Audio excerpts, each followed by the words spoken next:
Bonsoir et merci de nous ouvrir vos portes pour une rencontre exceptionnelle, une rencontre qui a déjà changé des millions de vues et peut-être la vôtre ce soir. Installez-vous confortablement. Bon sabbat chez vous, saison 7 commence maintenant.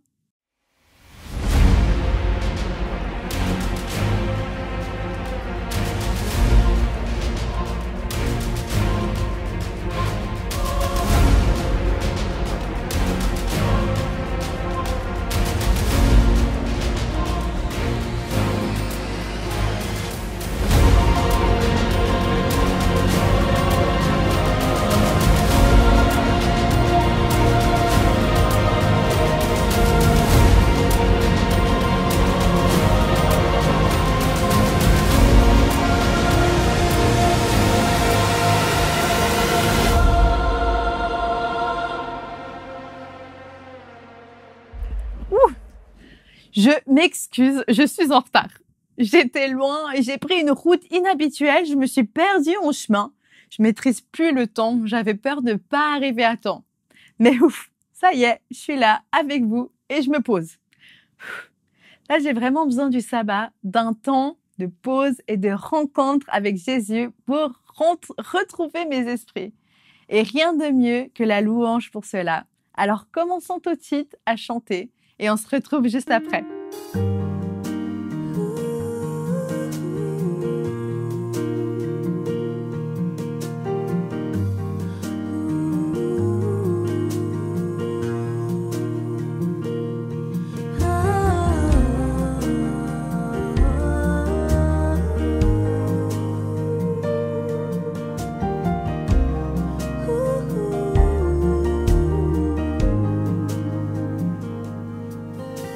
Seigneur, crée en moi un cœur pur, renouvelle en moi un esprit bien disposé. Viens changer mon cœur si tu montre-moi, ô Père, l'attitude adoptée. Dans ce monde troublé, je vous aide. À ton image transformée, à genoux, à tes pieds, et enfin impacté de tout mon être, afin de dénoncer l'image de la paix. Mon Dieu, tu es si bon. Jésus, toi le Tout-Puissant, que toute la terre le témoigne, que le monde entier l'acclame. L'heure du jugement est venue, car le mal est démasqué. Je veux être scellé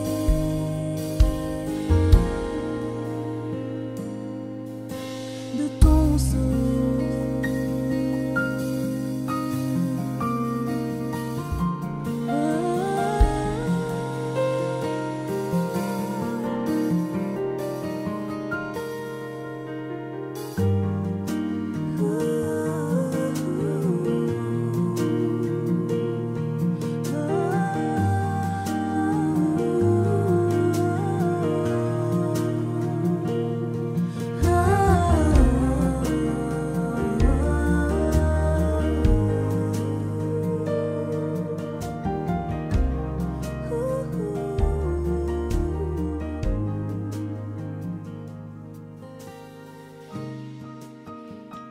Cela vous est-il déjà arrivé de vous retrouver dans une telle situation? Perte totale de vos repères, perte totale de la maîtrise d'une situation. Au sens propre comme au sens figuré, ne plus savoir où vous en êtes, ni même qui vous êtes. Et cela peut arriver en détour d'un voyage, mais aussi de manière plus sérieuse et déroutante au cours de notre vie.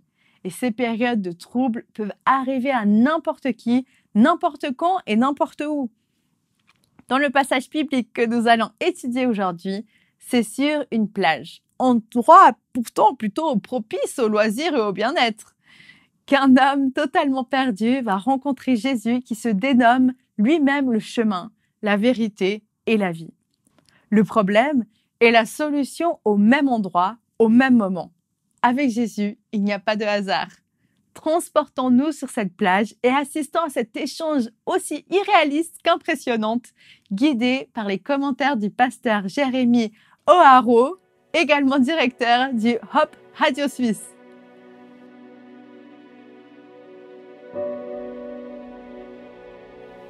Je vais vous parler aujourd'hui du premier évangéliste du Christ dont la Bible nous parle. Il n'est pas formé dans les hautes écoles de théologie. En fait, il n'est pas formé du tout. Ce qu'il connaissait de Jésus, presque rien. Juste une rencontre. Quelques minutes ou peut-être quelques heures avec lui. Il n'a jamais entendu un seul enseignement public de Jésus. Un messager équipé d'un seul enseignement, ce que Jésus a fait pour lui. Un homme délivré qui part de ville en ville, raconter sa rencontre avec Jésus, raconter ce que Jésus a fait. Dans son cœur brûle une mission qui va porter du fruit, et cette mission, c'est celle que Jésus lui-même lui a confiée. Mais qui est cet homme ? Avant de te parler de lui, je voudrais te dire une chose. Il y a en chacun de nous, en toi et en moi, un potentiel insoupçonné. L'histoire que nous allons voir montre que les projets de Dieu vont bien au-delà de tout ce que nous voyons ou imaginons. Alors, qui est cet homme ? Revenons au début de l'histoire. Comment tout cela a commencé ? Que savons-nous de lui ? Il vit dans les montagnes et au bord de la mer de Galilée. Sa maison, ce sont les tombeaux au bord de cette mer. Ce jour-là, il y a beaucoup de vent, des éclairs, le tonnerre, la mer se déchaîne comme jamais et une tempête exceptionnelle fait de d'immenses vagues sur les eaux. Et à l'intérieur de cet homme, c'est aussi une tempête. Une force phénoménale habite en lui. Cet homme est capable de briser des chaînes de fer rien qu'avec la force de ses jambes et de ses mains. Une force effrayante pour ceux qui sont autour de lui. Imaginez qu'une force vous envahisse et accomplit malgré vous toutes sortes de choses puissantes et incontrôlables. En plus, cet homme s'autodétruit. Il se mutile régulièrement à coups de pierre.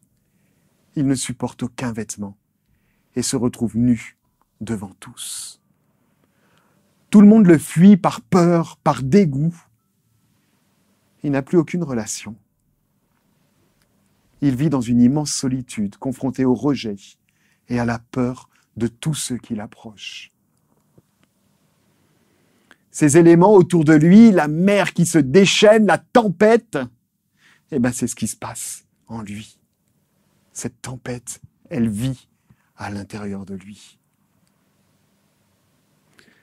Impossible de savoir comment cet homme est arrivé dans un tel état. Mais j'imagine les combats intérieurs désespérés pour être délivré de cette situation.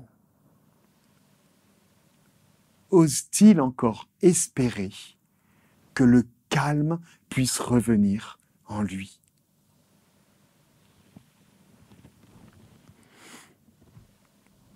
Tout à coup, la pluie s'arrête. Le vent s'arrête. La mer se calme. Les nuages s'évaporent. Et autour de lui, un grand ciel bleu. Les oiseaux se mettent à chanter. La tempête semble n'avoir jamais existé autour de lui. La mer, devant lui, est toute calme. Les forces qui habitent cet homme tremblent à l'intérieur de lui-même. Mais que se passe-t-il? D'où vient ce phénomène étrange? Comment cela se fait-il que la tempête se soit brutalement arrêtée? Pourquoi ces forces obscures qui habitent depuis si longtemps à l'intérieur de lui semblent tout d'un coup s'affaiblir? Que se passe-t-il? Une lueur d'espoir vient peut-être dans le cœur de cet homme. Au milieu de la mer, au loin, un groupe d'embarcations s'approche. Au cœur de la tempête, tous ces navires étaient sur le point de périr. Notre homme ne sait pas ce qui vient de se passer, mais les démons qui l'habitent le savent probablement. Jésus est assis dans une de ces barques et il a dit à la mer « Silence et tais-toi !» Et la mer s'est calmée. Jésus, celui qui a toute autorité, est intervenu. Non seulement pour sauver les disciples sur le bateau, mais aussi pour le cœur de cet homme sur la plage. Jésus connaît cet homme, à qui il va confier une mission spéciale. Vous avez déjà entendu parler de l'effet papillon? L'effet papillon est une chaîne d'événements qui se suivent les uns les autres et dont le précédent influe sur le suivant. Je voudrais vous parler de la grande carte de Dieu, de l'effet papillon. L'événement qui se vit à un endroit sur la mer, entre Jésus et ses disciples, prépare une autre rencontre qui va se produire sur la plage. Cette rencontre va avoir un impact dans de nombreux cœurs à travers toute la région. Et l'effet papillon continue, etc., etc. Lorsqu'une vie est transformée, aussi modeste soit-elle, elle peut avoir un impact plus ou moins direct sur des dizaines, des centaines, des milliers, voire plus d'autres vies. C'est ce que j'appelle l'effet papillon divin. Quand Dieu intervient, les effets vont bien au-delà de tout ce qu'on peut imaginer. Les tonnerres se transforment d'un coup en ciel bleu. Revenons sur la plage. Les démons tremblent à l'approche du roi des rois. L'homme possédé espère. Il ne sait pas ce qu'il espère. Il ne sait pas ce qui se passe. Les barques s'approchent. Qui est celui qui a su arrêter cette tempête? Je vous propose de lire ensemble le récit de Marc au chapitre 5 et les versets 1 à 13 qui nous racontent cette histoire. Marc 5, à partir du premier verset. Ils arrivèrent sur l'autre rive de la mer, dans le pays des Géraséniens. Sitôt qu'il fut descendu du bateau, un homme sortant des tombeaux et possédé d'un esprit impur vint au-devant de lui. Il avait sa demeure dans les tombeaux, et personne ne pouvait le lier, même avec une chaîne. Car souvent il avait eu les fers aux pieds et avait été lié de chaînes, mais il avait rompu les chaînes et brisé les fers. Et personne n'avait la force de le maîtriser. Il était sans cesse dans les tombeaux et sur les montagnes, nuit et jour, criant et se blessant avec des pierres. Il vit de loin Jésus, accourut et se prosterna devant lui. Et cria, « Pourquoi te mêles-tu de mes affaires? Jésus, fils du Dieu très haut, je t'en conjure au nom de Dieu, ne me tourmente pas !» Car Jésus lui disait, « Sors de cet homme, esprit impur. » Ils lui demandaient « Quel est ton nom ?» « Mon nom, répondit-il, c'est Légion, car nous sommes beaucoup. » Et il le suppliait instamment de ne pas les envoyer hors du pays. Or, il y avait là, près de la montagne, un vaste troupeau de cochons en train de paître. Les esprits impurs supplièrent Jésus, « Envoie-nous dans ces cochons, que nous entrions en eux. » Il le leur permit. Et les esprits impurs sortirent, entrèrent dans les cochons, et le troupeau se précipita dans la mer du haut de l'escarpement. Il y en avait environ 2000. Ils se noyèrent dans la mer. Nous ne comprenons pas trop ce qui se passe dans le fort intérieur de cet homme.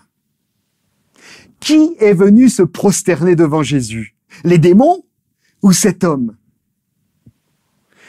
J'ai l'impression que c'est l'homme qui court vers la barque cherchant sa délivrance. Et les esprits qui le mettent à genoux, qui se mettent à genoux devant le roi des rois. D'après le récit, pendant que cet homme est en train de courir, Jésus semble être en train de donner l'ordre aux démons de s'en aller de cet homme. Vous savez, dans ce récit, les esprits ont peur. Mes amis, les esprits mauvais ont peur. Peur de Jésus. Jésus entre en dialogue avec des esprits qui habitent dans cet homme. Et c'est extrêmement rare de voir cela. Généralement, Jésus les fait taire et ne discute jamais avec les esprits impurs. Mais dans ce récit, Jésus leur parle. Ce récit est vraiment très étrange. À l'issue de ce dialogue, les démons sont envoyés dans 2000 cochons et ce troupeau va disparaître en se jetant dans le précipice. Ils vont se noyer dans la mer. Je n'ai pas d'explication sur ce qui se passe exactement là. Mais je constate une chose. Les démons ne peuvent pas tenir tête à Jésus. Les démons ne supportent pas la présence de Jésus. Les démons sont impuissants face à Jésus. Voyons ce qui se passe après.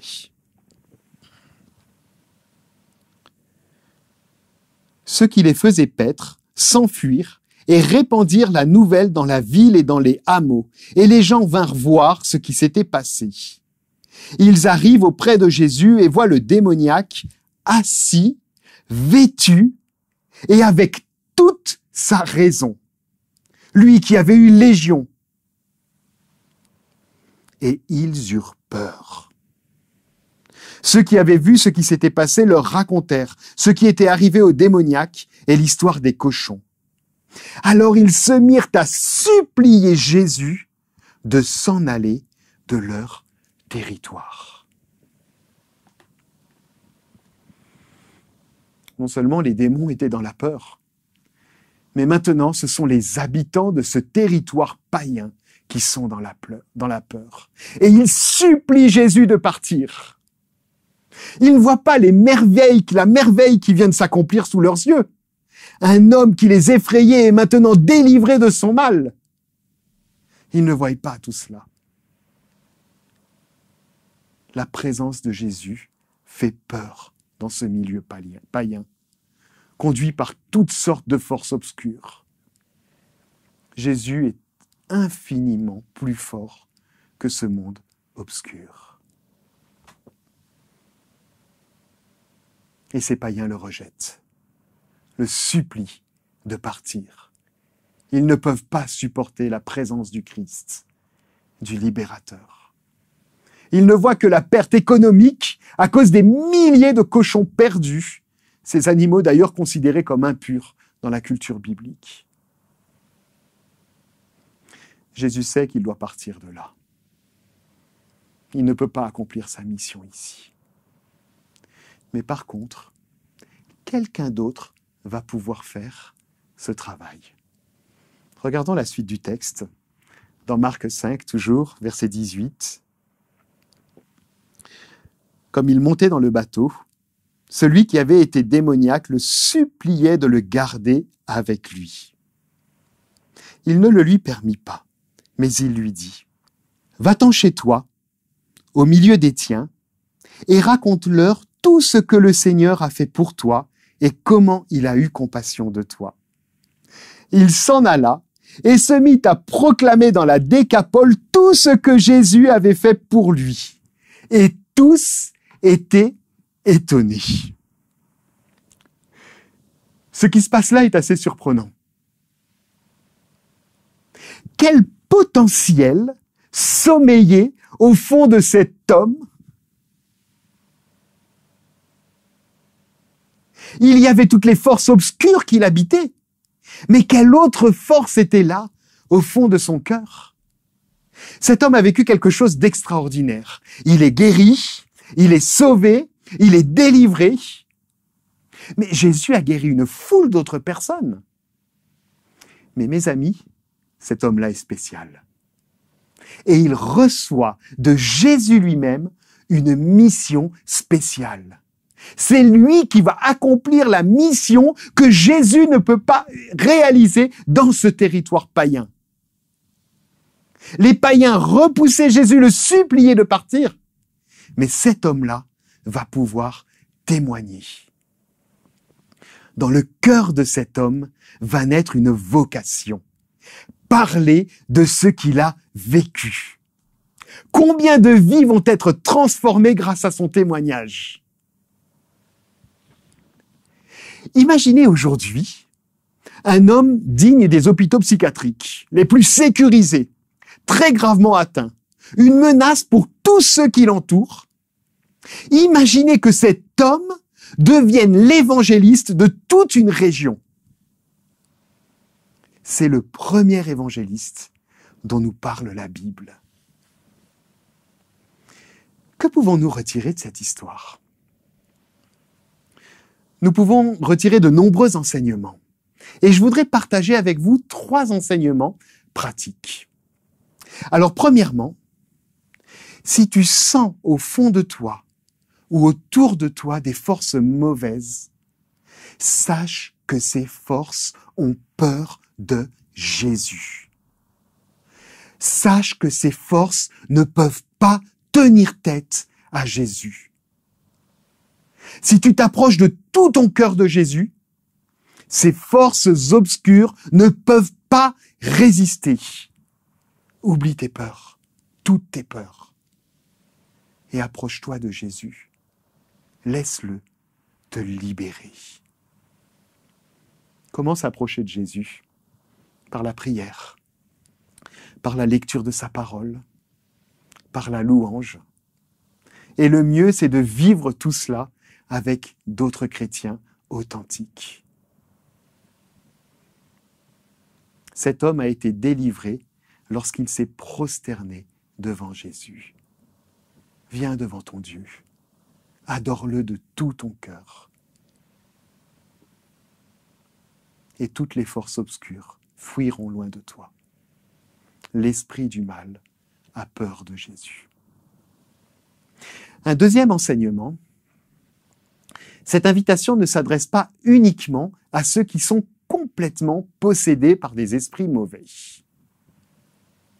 Que chacun d'entre nous sache que plus nous sommes proches de Jésus, plus nous sommes proches de son Père, de notre Père finalement, moins le mal aura d'emprise sur nous.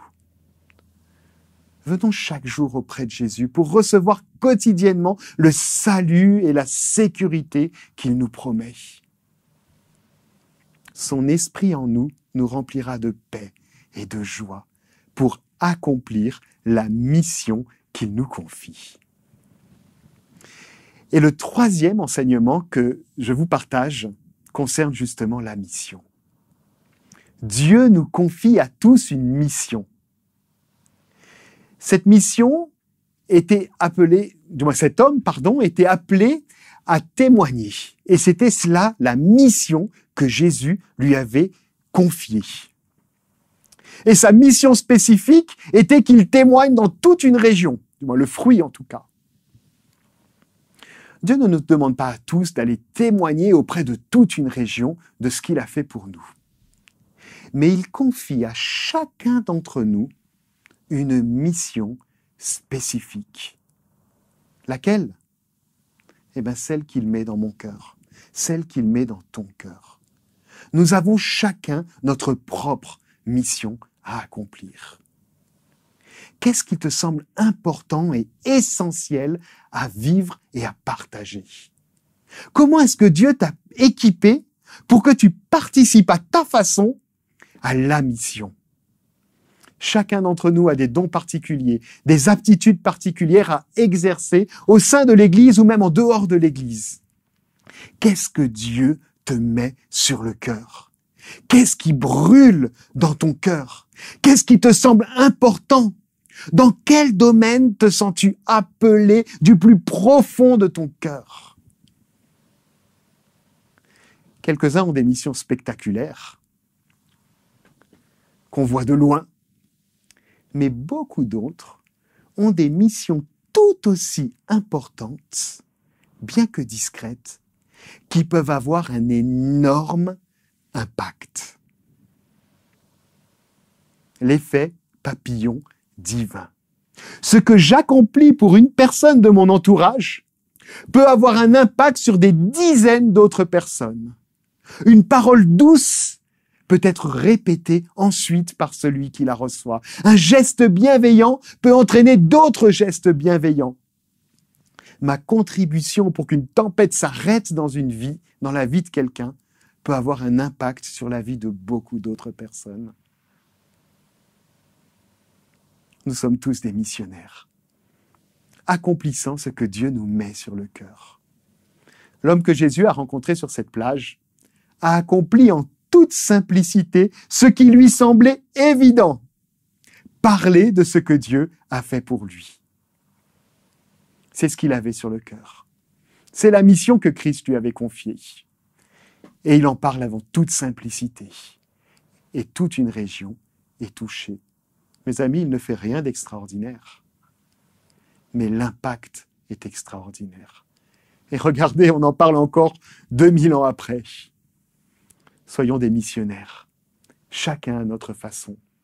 Laissons l'effet papillon divin agir pour transformer nos gestes et nos paroles en bénédictions que nous ne contrôlons pas. Ma prière pour chacun d'entre nous, c'est que nous n'ayons jamais peur de l'esprit du mal en venant chercher notre refuge auprès du Christ. Nous ne sommes pas chrétiens pour cultiver la peur, mais pour accueillir la paix et la sécurité que Christ met en nous. Que nous ayons du plaisir à nous approcher chaque jour de notre Dieu.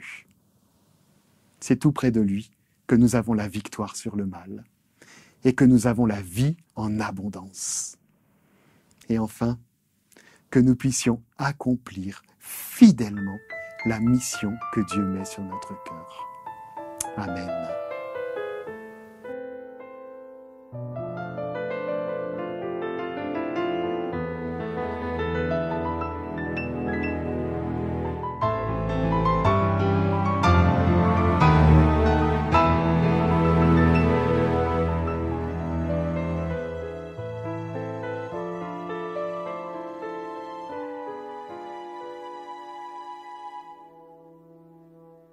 Il est un jour parmi tous les jours, un jour spécial d'adoration, où s'élève la louange, rejoignant celle des anges, au maître de la création.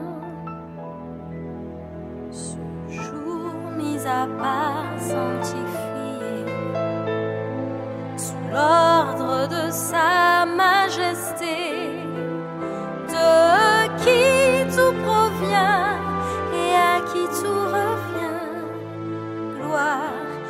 pire bonheur.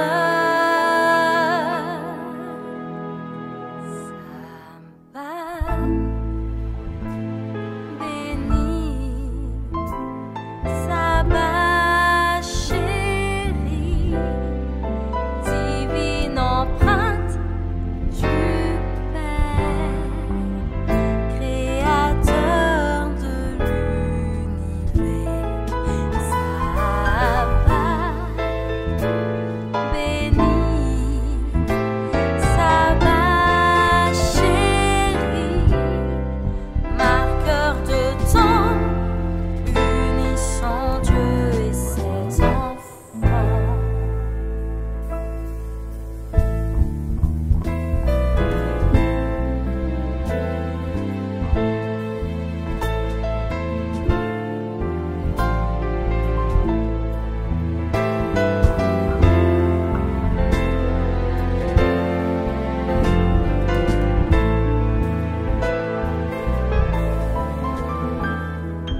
Il y a un jour parmi tous les jours, le 7e jour de la semaine, qui attire les cœurs, les actes et les pensées vers la sainteté, invitant à la communion. Nous sont célébrées les bontés du Dieu tendre et aimant, qui pour ses enfants s'est sacrifié. Saba béni, Saba chéri, signe d'amour du Père, créateur de l'univers. Saba béni, Saba chéri, agrafe d'or, unissant Dieu et ses enfants. Saba béni, Saba chéri, divine empreinte du Père, créateur de l'univers. Saba béni, Saba chéri, marqueur de temps, unissant Dieu et ses enfants.